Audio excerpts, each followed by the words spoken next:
amaso yanjye atabona, nubwo wacanira ibuye rigashya, n'amarira warira ngo anyibagize intimba wanteye. Nababajwe nuko wirengagije ukumva ko ari jye wakubabaje. Nabonaga uri marayika, numva ko jyewe nawe tuzabana iteka, maze urirukanka urasiga, usiga mu gahinda usigira amarira.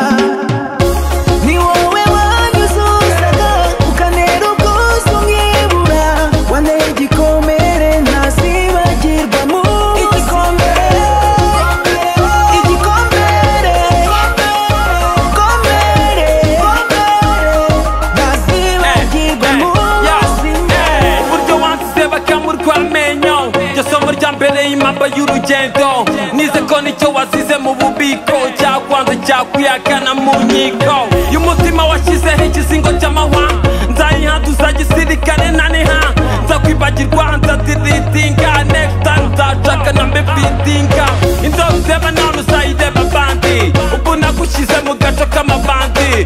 True story niyo wasuri nka jori, nagukuye ku rutonde rw'abantegera urugori. Sinkwifurije guhera mu bikari, sinkwifurije guhabagirira i Kigali. Uzaha udong, uzaza kubone gusa me, I decided to move